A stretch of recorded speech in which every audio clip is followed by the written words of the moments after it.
Jadi makanya keliru kalau orang hanya mensejarahkan Nabi Nuh itu tukang masutno kaume. Dikandani ra ngandel dipasutno niku mboten. Nabi Nuh akhirnya masutno iku bar 950 tahun dakwah. Wah, mereka mau semua metode dijajal. Wow, okay. Apa? Ini da'autu qaumi lailau wa nahara falam yazidhum du'ai illa firara. Saterusnya termasuk summa inni a'lantu lahum wa asrartu lahum israra. Jadi dakwah iklan yo tahu terbuka israr. Jadi kaya oleh mutung sausé jajal sekian metode. Yo, jadi lailan diprotes wae turu, naharon diprotes wae wong kerja, bisik-bisik lho, ilmumu wani dipertanggungjawabno ning publik ta ora, ngaji kok bisik-bisik, wah berarti ilmumu iki bohong, buktine ra wani diuji ning publik. Bareng ngaji ning publik depan umum iku golek sangu apa ngaji kan ya resiko. Lah iku disuudoni ngono iku keren. Iku sudah memenuhi syarat jadi kiai. Ana sing husnudzon, ana sing suudzon, ana sing husnudzon tapi ra jelas, macam-macam lah. Wah itu sudah resiko itu. Makanya pikirannya ulama kalau disebut man awalur rusul mesti spontannya jawabnya no. Nah tapi misalnya gue oleh protes kok bukan Nabi Adam itu tadi Nabi Adam tetap Rasul dan Nabi tapi beda ini apa? Lah berarti awaliyahnya Adam beda dengan awaliyahnya no. Maksudnya ini jenis awailu maksus apa? Awailu maksus. Awaluman amanah siapa? Awaluman amanah normalnya memang Khadijah karena orang pertama yang diceritani Rasulullah itu Khadijah Kubra. Makanya wajar kalau Mbah Mun tawasulnya sama apa? Sayyidah Khadijah karena memang ya luar biasa memang Sayyidah apa? Khadijah. Tapi kan berjuang itu lebih identik dengan teman. Karena nyuwun sewu wong wedok kan gak kena dijak tarung ngadepi musuh. Maka ya bisa saja yang diceritain Nabi itu Abu Bakar. Sehingga kenangannya Nabi apa? Tidak ada orang yang saya dakwai illa kana lahu kabwah, kecuali ada gimananya gitu sama saya. Illa Abu Bakar. Nabi nak muji Abu Bakar ya sudah langit. Dari segi hadis itu kayaknya ya Abu Bakar. Tapi Nabi punya sekian cerita. Pertama saya sholat itu bersama Ali. Pas itu diguyu-guyu Abu Thalib begini karena aneh karena ritual sholat itu. Ya kalau seperti itu ya kayaknya Sayyidina Ali ini. Tapi kira-kira Nabi ku nak tindakan mbek sapa? Biasanya orang tindakan itu kan enggak sama konco, sama candalem dan itu Zaid bin Harisah. Udah kan dari sekian kemungkinan ya sudah terus tengah-tengah minar rijal Abu Bakar wa minan nisa Khadijah wa minas sibyan Ali wa minal mawali Zaid. Tapi ini kompromi keilmuan bukan kompromi politik, paham ya? Kompromi apa? Keilmuan. Jadi misalnya ada orang bilang Gus Bah itu keluarga Lasem. Memang buyut saya itu ada yang Lasem. Karena buyut saya yang dari sini dari Dambaran itu dapat Gus Lasem. Jadi dulu besanannya Kudus sama Lasem. Terus ada yang bilang Gus Bah itu Lasem. Ya sudah buyut saya ada. Gus Bah itu Sarang, mengaji saya di Sarang. Gus Bah itu Naruan, mang rumah saya Naruan. Saya repot tak kemini Gus Bah itu dulurku. Lah itu perlu dicek dengan kakak. Masalah itu. Itu perlu dicek tenan atau orang. Tapi wajar kan misalnya ada orang menstatuskan Gus Bah itu Kudus, Gus Bah itu Lasem, Gus Bah itu Naruan, Gus Bah itu Sarang kan. Memang ada sekian sisi. Saya secara ngaji di Sarang, alamat di Naruan. Saya ya turunan Lasem, ya turunan Kudus. Nah, misalnya Gus Bah itu orang Jeddah ya bener dong. Siti Hawa uripe ning Jeddah. Sing repot Gus Bah wong India dulure Sahrukan. Wah ya repot. Ya bener dong Nabi Adam itu manggen temu di India. Nah kepen paling keren Gus Bah iku wong swarga. Ya bener buyutku asli iku Nabi Adam. Iku lek manggone ning swarga. Jadi aku nak mlebu swarga iku balik ning omahe buyut. Lah sing mlebu neraka iki sing masalahke marani sapa? Jajal rono iku marani. Mulane Allah iku kepingine wong mlebu swarga iku omahe mbahmu. Kok ki mara neraka golek sapa? Alasanem kok. Jadi aku takok alasanem mlebu neraka kok. Enggak ada alasan. Kunci enggak dikasih. Yang kita dikasih kunci surga, miftahul jannah. Wong ora ono kuncine rono iku golek sapa jajal. Makanya Allah itu heran. Di hadis-hadis Allah itu heran kalau ada orang mlebu neraka. Normalnya orang itu masuk surga. Kesasar kok kadu benu. Mana harus semangat masuk surga. Alamatnya sampean niku surga. Nabi Adam itu surga, orang surga. Hawa ki surga. Mungkin bayi sampean pertama ya surga. Nabi Adam kan dia anak sing masyhur papat. Sing lahir swarga iku loro. Nggih, sing lahir swarga niku kalih, sing lahir ning bumi kalih. Tapi unike pangeran sing lahir ning swarga iku dirabekno mbek sing lahir ning bumi. Akhirnya ya elek entuk ganteng entuk elek. Ya iku masyhur kan, jadi ganteng entuk elek. Akhirnya diprotes. Mulane pertama ana protes iku perkara wong wedok. Muga untuk bojo elek ku ya lara tenan. Mulane nek di bojo elek protes itu berarti kelakuanem kaya Qabil. Qabil iku ganteng untuk labuda elek. Sing Habil iku rapati ganteng untuk Iklimah iku. Jadi nek protes-protes untuk bojo rapati ayu kelakuanem kaya wis ora usah terusno pokoke ngono. Tapi iki cerita, dadi awal ana protes ya urusan wong itu. Terus mbok terusno kowe. Ya ora ono salah ya menjen yo. Ya ono turunane. Cuma aku ora roh KTP-mu tok Qabil apa tok Habil ora roh. Jadi kalau namung cerita. Nah, dengan struktur keluarga Nabi Adam seperti ini, kemungkinan Nabi Adam spontan dikatakan Rasul itu mikir sih. Ya faktanya Rasul, tentu faktanya itu Rasul. Tapi untuk memenuhi standar kerasulan itu perangkatnya enggak sesiap Nabi Nuh gitu. Nah, makanya terus ulama-ulama nih kitab-kitab awalur rasulin ba'atsahu wa fil ardi Nuh. Hampir semua kitab seperti awalur rasulin ba'atsahu wa fil ard Nuh. Karena sudah memenuhi kriteria tadi. Umate akeh sing brengkel akeh, metode beberapa kali dicoba ya ora mandi. Jadi seru lah pokoknya. Itu ketok rasul tenan. Ketika masukno banjir ya ono banjir tenan. Nabi Adam ning swarga misale masukno banjir, swarga ora iso kebanjiran, Mbah. Kan bingung kan. Ditumpes bumi ini swarga kok ketumpes terus piye? Kan baik-baik saja, Pak. Terus ketika ning bumi sing jenenge nabi itu khasnya kan dakwah ning kaume. Kira-kira Nabi Adam dakwah ning sapa? Kan anak putune. Jadi pemenuhan definisi rasul itu. Tapi tetap Rasul ya, saya ulang lagi, Nabi Adam tetap Rasul. Cuma saya cerita, kalau spontannya ulama, kalau kamu tanya, pasti jawabnya itu no. Sehingga Quran sendiri kalau mengistilahkan no langsung inna arsalna Nuha. Tapi Adam tidak disebut seperti itu. Meskipun Rasul lagi tetap Rasul, tapi khasnya itu kurang apa? Khasnya sebagai Rasul itu kurang. Ya. Langgih terus hatinya. Ada ulama yang nulis awalur rasulin Adam itu ya benar, memang iya. Ada yang nulis awalur rasulin no juga benar, tapi tahmilannya seperti itu. Terus ada yang mengatakan awalur rasulin da'a ila tauhid Ibrahim ya benar. Memang yang masyhur sebagai bapak tauhid itu Nabi. Meskipun Nabi sebelum Ibrahim ya sudah tauhid. Tapi yang mati-matian kampanye tauhid sampai hujatan ya, secara hujah, secara argumentasi Nabi siapa? Ibrahim. Sehingga kita disebut millata abikum Ibrahim. Nah itu jenenge awailu makhsusah. Napa? Awailu makhsusah. Jadi ya sudah seperti itu, kira-kira seperti itu. Kayak Wali Songo lah. Sing nggawa Islam ning Jawa iku Wali Songo. Sebenarnya itu mesti keliru. Ora kok mungkin keliru, mesti keliru. Tapi maksudnya sing nggawa Islam nganti rame iku dimulai Wali Songo. Tapi nak sing nggawa secara mutlak pasti ndak lah. Wong Sunan Ampel itu bin Ibrahim Asmara Kondi bin Jumadil Kubro itu sudah ada di Indonesia kok. Kan gak mungkin yang pertama jadi wali itu Sunan Ampel. Wong duwe abah Ibrahim Asmara Kondi ya duwe abah jenenge Jumadil Kubro. Dan Sunan Ampel dhewe ngajine teng Pasai, teng Aceh. Tapi gampangane ngomong, pertama sing nggawa Islam ning Jawa iku Wali Songo. Manane nggawa Islam sing dadi gedhe, tahmilane iku Wali Songo. Tapi nak min haitsu mutlak tentu ndak Wali Songo karena sudah punya mbah di Jawa. Sing masyhur ning Tara ya Sunan Ampel bin Ibrahim Asmara Kondi bin Jumadil. Jadi lah ya misalnya ana wong ngomong ngono iku awailu makhsusah, napa awailu makhsusah. Cuma gedene kan memang ya siapa? Wali Songo. Paham gitu gitu. Awas nak radeng. Sini-sini wong. Kowe nak goblok ku sing isin ra kowe tok, gurune ya isin enak kowe. Memang sama ora kena. Mergo kowe nak goblok iso di alasan, salah metode penjelasan. Oh.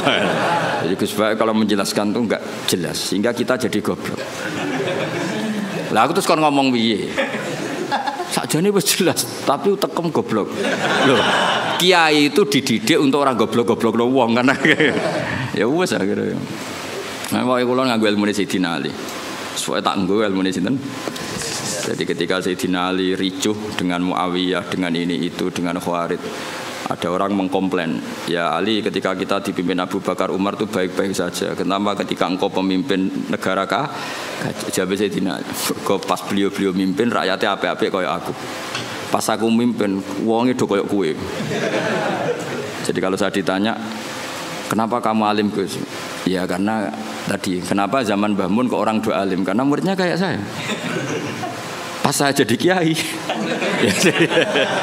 Jadi aku siap-siap ngeles itu kayak politikus loh. Ngomong A maknane B, ngomong B maknane. Wis latihan jadi politikus tadi nanti itu. Tapi boten aku biasa mawon. Ya jadi jelas ya. Nah terus yang pertama turun di Medina menurut sebagian ulama itu wailul lil mutaffifin, karena orang Medina itu paling buruk dalam hal perdagangan. Mereka terkenal tukang curang zaman itu tentu. Ya zaman itu. Sehingga pertama Rasulullah mendidik orang Medina adalah sesuai ajarannya Allah, itu wailul lil mutaffifin alladzina idza qtalu 'alan nasi yastawfun wa idza kaluhum awazanuhum yukhsirun. Jadi zaman itu awal Islam, ya tentu ini enggak bawaan Islam, bawaan watak orang Madinah. Saya ulang lagi, ini enggak bawaan Islam, bawaan watak orang Madinah. Itu Nabi itu kagetnya bukan main ketika melihat orang Madinah nak kulaan sak kilo, itu jaluke sak kilo anget. Tapi nak ana wong tuku dikurangi. Lha iku jenenge apa? Alladzina idza qtalu 'alan nasi yastawfun. Kalau dia posisi kula, minta 1 kilo itu penuh. Yastawfun itu wafa itu penuh. Tapi wa idza kaluhum aw wazanuhum yukhsirun, kok nak ngedol dikurangi. Nah, karena orang Madinah itu punya watak seperti itu, pertama Quran turun di Madinah itu wailul lil mutaffifin, karena Rasulullah enggak ingin tradisi itu berlanjut setelah dibina Rasulullah sallallahu alaihi wasallam. Maka awalu suratin nazalat bil Madinah adalah wailul lil mutaffifin. Mutaffif itu siapa? Alladzina idza qtalu 'alan nasi yastawfun wa idza kaluhum aw wazanuhum yukhsirun. Nah terus ayat itu oleh beberapa mufassir termasuk Habib Salim Asy-Syatiri, termasuk ya tentu Sayyid Alawi, guru-gurunya, ya tentu termasuk Mbah Mun. Ayat itu sebagai pelajaran bagi kita, orang kalau berteman itu harus fair. Harus fair gini, saya sendiri sebagai kiai kalau dolan ning santri awan-awan rawani, mergo wae istirahat. Karena saya membayangkan diri saya nak didolani wong pas istirahat juga enggak suka. Jangan kamu jadi kiai nak didolani awan-awan enggak suka karena jam istirahat. Kowe dolani wong saenake dhewe di jam istirahat, itu enggak fair apa? Enggak fair. Jadi kamane kalau kamu tentang hak kamu minta penuh, tapi di haknya orang lain kamu yuksirun. Saya ulang lagi, kiasnya seperti itu. Kita tidak boleh dengan apa? Hak kita minta penuh, ketika orang lain dikurangi. Misalnya saya sebagai kiai ini sampean, saya harus mulang sampean. Karena saya mulang ramulang, kalau ini terkenal ngalim, mulang ramulang dicucuk. Saya tuh sering bilang ke istri saya, aku nak ramulang dosa deh, karena aku terkenal wong alim. Terkenal wong alim itu mulang ramulang ya dicucuk. Lalu nak Allah takok, kowe dicucuk wong iku terus walesane apa? Nah walesane mulang kan imbang. Cucuk paling regane piro? Kowe nyucuk wau paling gajarane 5 lah. Mulang gajarane 1, cek surplus, cek badhe 95. Tapi nek aku mbok cucup tok aku ra mulang. Kowe de poin 5. Apa meneh wis ra mulang ngongkonan. Walah malah innalillahi wa inna ilaihi raji'un.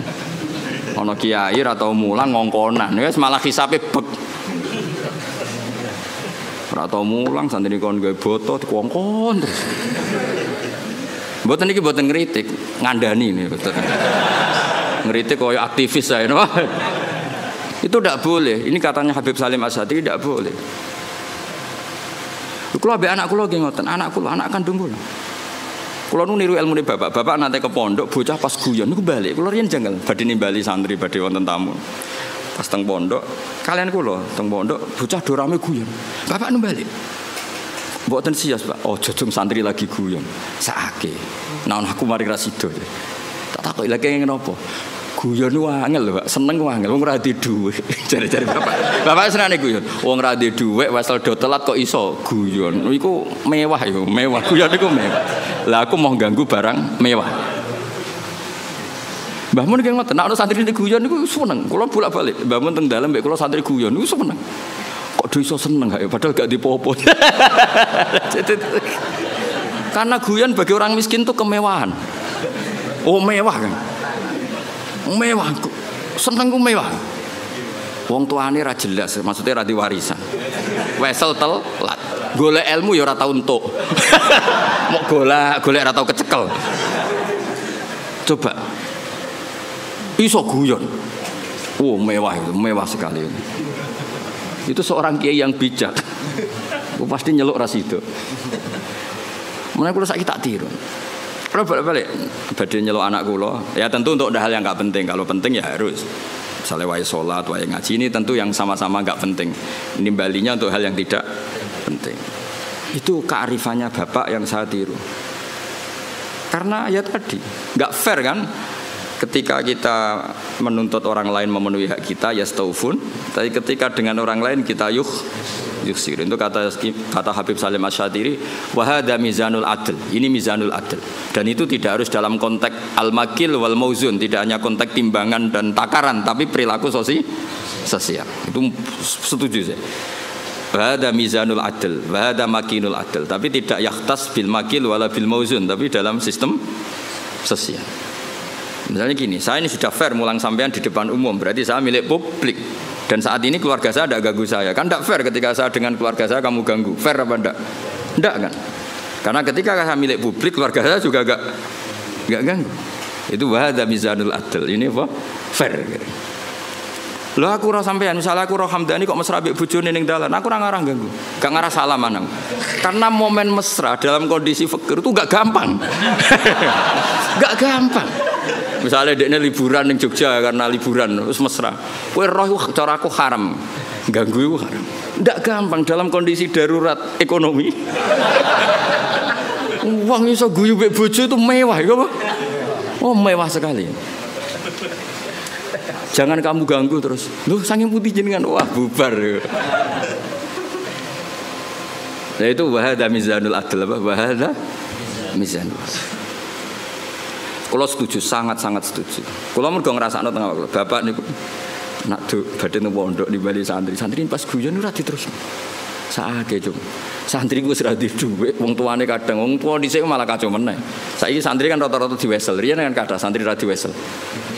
Nggih, buruh-buruh masa. Lho kok iso guyon mewah. Padha karo numpak Alphard lah kira-kira. Mewah sekali. Padahal yang merangsang mereka guyon mau khayal. Bayangno dadi mantu nang sugih. Wah, sae. Bayangno dadi dai kondang, iso kaya khayal-khayale. Rokok joinan itu. Itu pernah ada cerita. Ini yang cerita itu keluarga Tebu Ireng. Dulu Mbah Wahab itu, Mbah Wahab Hasbuah pendiri NU itu rokokan. Pas bengi-bengi dulu itu kan enggak ada listrik, santri saking kacone. Bengi-bengi ku dolan ning pondok petengan ning pojok musala rokokan. Iku santrine ku liwat Kang join. Bareng join rokok iku dijaluk. Bareng disedot ora murup. Murup lebih padang ya. Ketok wajahe, Mbah. Melayu santrine. Lah Bapak sandel lho, Kang jare join kan. Jadi rokok iku join kan. Santri saiki sak fakir-fakire iku tetep ngekeki sak leran nggih mboten. Dhisik ora ya rokok sitok iku dienggo. Dadi lho, lah terus iso guyon kan mewah no. Ya melayu. Kalau di Sarang kasusnya tidak se-ekstrim itu. Kalau di Sarang saya menyaksikan sendiri itu. Mbah Khim Kiai Mus itu kan rokokan riyen. Kalau di Sarang nggak se-ekstrim itu, di pojok MGS loh kan biasa Mbah Khim di MGS. Nah, ya Mbah Khim kan rokokan. Santri liwat. Kang nyileh koroke Kang kayak bareng disumut. Tapi masih ekstrim yang tadi itu join rokok. Repot santri dhisik repot. Mbah Zubair itu kan fisiknya tidak sebesar Mbah Mun. Mbah Zubair abai Mbah Mun kan. Itu jari bapak zaman mondok Mbah Zubair liwat ning pondok. Kan Mbah Zubair cilik. Langsung kok ngguri ono santri gede dirangkul. Kecadi Kang. Repot. Kacau santri dhisik kacau. Karena dulu pondok itu udah banyak pelaturan disalami wae lho. Alami. Saya kan pondok kakek nadi ART. Kayak gaya ormas ya modelnya. Serempet.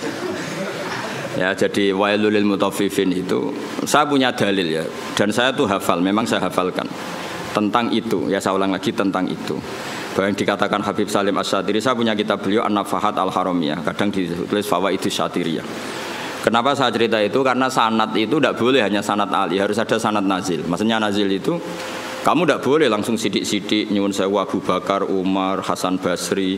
Karena kita ini tidak bisa ketemu mereka tanpa Mbah Mun, tanpa Habib Salim Asy-Syatiri, tanpa Mbak Arwani, tanpa Mbah Turehan, tanpa kiai-kiai kita. Kenapa? Ilmu ini kan tek. Kalau tek itu tidak ketemu para pelakunya itu bahaya disalah tafsirkan. Saya ulang lagi, bahaya disalah. Misalnya coba para ekstremis dalilnya kan langsung Quran hadis. Padahal Quran itu ada mahmalnya, ada takwilan. Yang tahu itu adalah perawi. Yang tahu itu adalah, sehingga kita butuh rawi yang masih hidup karena ini yang masih orisinil. Saya beri contoh ya, kamu mesti gak bisa bantah. Nak nuruti takbir ning kitab Bajuri, kitab I'anatul Thalibin, nekani resepsi saiki haram kabeh. Di situ jelas ijabatu walimatil ursi adalah wajib. Kecuali di sana ada kemungkaran kakhtilatir rijal wan nisa, itu jelas dicontohkan kakhtilatir rijal wan nisa. Nah, sekarang ra trimo ikhtilat. Kowe nganti nangis ning resepsi mergo sadar kabeh kancamu bojone ayu, bojomu tok sing elek. Mulane kula dikonco, Gus, bojo iku sementing kena dijak buah. Sampai kanca kula nu cerita, ngajak bojo ning resepsi ku haram nah elek. Lah kok iso? Mari digo nyek-nyekan, Gus. Lho misale sampean ning pondok mluwete playboy, coba boleh bojomu elek, ayo mentolo gak ngajak ning resepsi ayo. Ayo jawab. Kowe nak mentolo ya wong dablek tenan. Lu ngenes ya Kang. Pemene sing dhisik ning pondok mlete jebule bojone elek ngebis. Sing digo nyek-nyekan numpak mobil bojone. Ayo, ngenes Kang, yakin ngenes. Itu resepsi kan ajang pembulian sebetulnya. Lu ngenes Kang, kowe ning pondok mlete jebule bojone elek teko ning resepsi ngebis. Ngojek lah cara saiki. Sing kancamu mbok nyeki bojone ayu nggo mobil. Ana sing bukakno, wah tambah ngenes kowe. Ngenes. Mulane jare kanca kula, bener jenengan Gus. Ayo rapati seneng acara. Sing dukung ya sing nasib elek-elek iku mau. Nah ini saya cerita. Tapi tidak ada guru-guru kita yang tidak hadir kalau nggak ada uzur. Saya menyaksikan Mbah Mun ya rawuh kalau ada resepsi asal nggak ada uzur. Gus Naji ya rawuh. Setahu saya Gus Ulin ya rawuh. Guru-guru kita kalau ada santri nikah dan itu terjadi ikhtilatul rijal wan nisa, setahu saya beliau-beliau kalau nggak ada uzur ya rawuh. Berarti ada tag, ada ahwalul masyayikh, ada tag, ada ahwalul masyayikh. Dan karena rawuh beliau-beliau ini menjadi ajang silaturahim dan yang nikah seneng karena dirawi gurunya. Nggak ada yang bilang gini, wah teko haram takbirin yang bajuri. Makanya saya bilang kita ini butuh sanad nazil. Butuh sanad apa? Nazil. Jangan langsung ali karena kita tidak tahu takwilannya itu. Takwilan itu penjelasan detailnya kita tidak tahu. Makanya saya suka baca kitabnya orang-orang sekarang asal jelas ya. Ini kan kitabnya Said Muhammad. Saya tahu kitab ini dari Zubdatul Itqan. Zubdatul Itqan dari kitab Itqan. Tapi kita butuh orang sekarang. Yang utama tentu yang muktamad supaya tadi saringan-saringan bahasa dulu terjaga. Kayak tadi saya contohkan tadi guru-guru kita hadir di acara resepsi. Padahal di situ ada ikhtilatul rijal wan nisa. Ya jane anak nuruti haram ya karuan haram. Lanang wedoke ning padi-padi kabeh sing teko spontan yo komentar. Lho cayune ngono gelem celek. Nek sing wedok sing ayu. Iku cek diomongno cek ora iku wong pangeran ya alamu sirra. Wah, misalnya kira ngomong, tapi aku ora ngomong, hatimu ngomong padha wae. Ayo, do batin to ora kira-kira. Mun nek sing luwanang ganteng bojone elek, kok gelem. Lah engko nek ayu ambek ganteng sing nggawa bojone ngenes. Wah, nyoro aku.